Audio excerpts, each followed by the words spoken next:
Bonjour à toutes et à tous et bienvenue dans une nouvelle vidéo sur Learn to French. Je m'appelle Eden et j'enseigne le français. Hello and welcome to another video on Learn to French. If you are new here, my name is Eden and I teach French. Alors dans la vidéo d'aujourd'hui, on va travailler sur quelques exercices d'écriture. In today's video, we are going to work on a few writing exercises in French, writing prompts in French. Et on va se concentrer sur le contexte informel. And we are going to focus on informal situations. Je vais vous donner 3 exemples, 3 exercices aujourd'hui. C'est du niveau A2.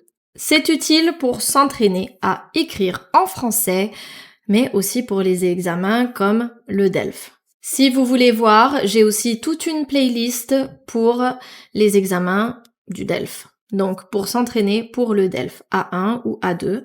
Donc, je vous laisserai regarder ça sur ma chaîne. I also have dedicated playlists for the DELF A1 or A2, so feel free to check the links in the description of this video. Donc, vous pouvez bien sûr faire pause pendant que vous travaillez sur cet exercice. You can press pause if you'd like to work on this exercise. Voici la consigne. Écris un mail, un courriel, à un ami pour l'inviter à un concert. Inclure, include, la date et le lieu du concert, ce que vous allez faire avant ou après le concert et demande-lui s'il peut venir. Donc il y a des instructions, je vous laisse faire pause et je pense qu'on peut se retrouver d'ici peut-être une dizaine de minutes, quand vous aurez terminé l'exercice. C'est à vous.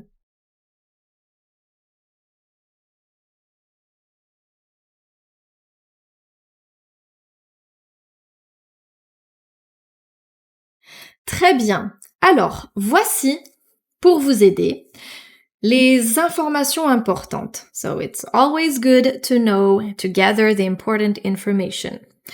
Écris un mail. Donc on sait qu'il faut écrire un email, un mail, un courriel à un ami pour l'inviter. Qu'est-ce qu'on doit faire? On doit inviter cette personne à un concert. So you need to write an email to invite your friend, un ami, to a concert. Voici les choses qu'il faut inclure. Here's what you needed to include. La date et le lieu du concert. The date and where the concert is taking place. Ce que vous allez faire avant ou après le concert, what you're going to do before or after the concert, and ask your friend if they can come. Alors, voici un exemple. Salut Pierre, j'espère que tu vas bien. Je t'écris pour t'inviter à un concert de jazz qui aura lieu le 20 décembre à Lyon. La date et le lieu. Ça va être super. On pourrait se retrouver vers 19h pour prendre un verre avant le concert. L'activité avant le concert. Je connais un café très sympa en face de la salle de concert. J'espère que tu pourras venir. Dis-moi si tu es disponible. À bientôt, Charlie. Je vous laisse regarder l'exemple et vérifier si vous avez tout inclus dans votre mail.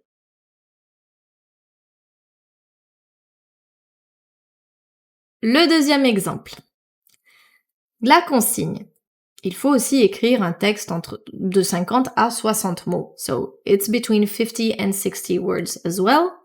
Écris une lettre à un ami pour accepter ou refuser son invitation à un dîner. Inclure une raison pour laquelle tu acceptes ou refuses. Proposer une autre date si tu refuses. Je vous laisse faire pause si vous voulez travailler sur cet exercice. Vous pouvez même travailler sur accepter l'invitation et refuser l'invitation, donc écrire 2 lettres différentes. C'est à vous.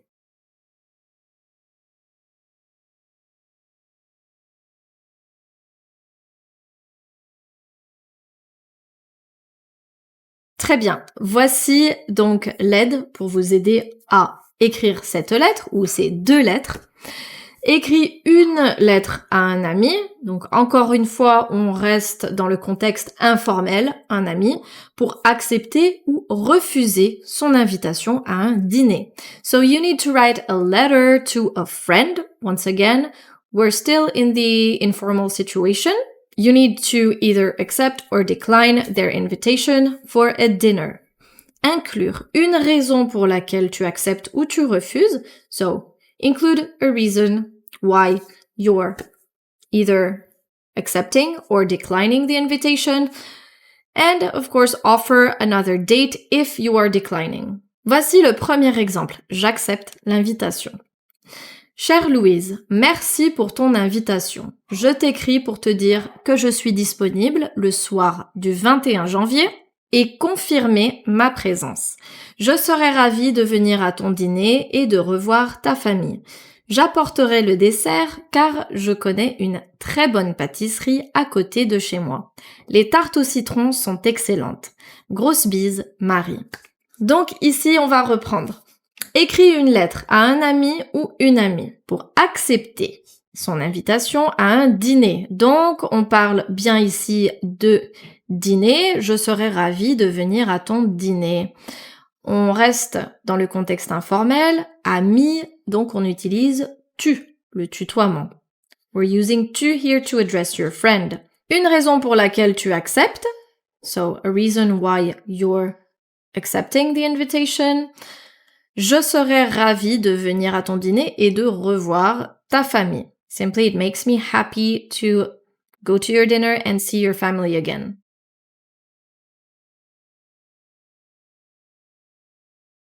Le deuxième exemple, je refuse l'invitation. Chère Louise, merci pour ton invitation. Je t'écris pour te dire que je ne suis pas disponible le soir du 21 janvier. Je ne pourrai pas venir à ton dîner, malheureusement. Je serai encore en Angleterre pour le travail, mais je rentre le 27 janvier à Lyon. Es-tu disponible le samedi 31 janvier? Je propose une autre date. I'm offering another date here. I'm letting them know that I'm actually postponing. J'aimerais t'inviter à manger à la maison avec ta famille. Grosse bise, Marie. Donc, on a eu les deux scénarios. J'accepte et je refuse.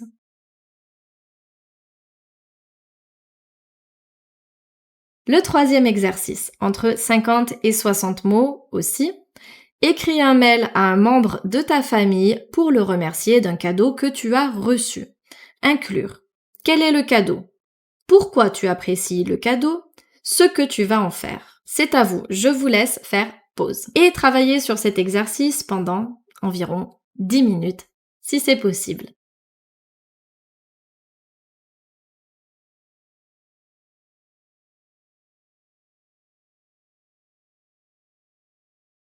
Très bien. Alors voici pour vous aider.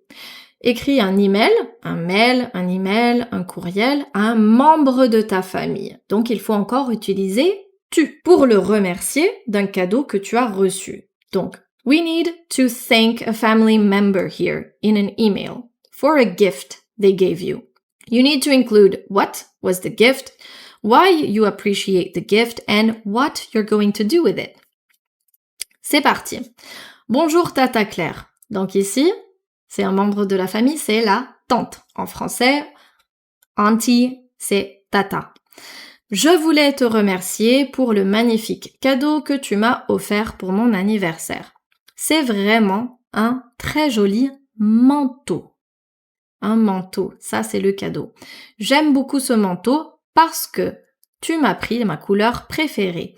Je vais le porter tous les jours pour aller au travail. So, I'm including here what I'm going to do with this gift parce qu'il fait très froid et il est bien chaud. Merci encore pour ta gentillesse. J'espère te voir bientôt, Carole. Donc je vous laisse voir si vous avez inclus tous les éléments nécessaires qu'il y avait dans la consigne. You also need to know that it's very important to read instructions, especially if you're practicing for the DELF exam, so make sure to include everything that needs to be included.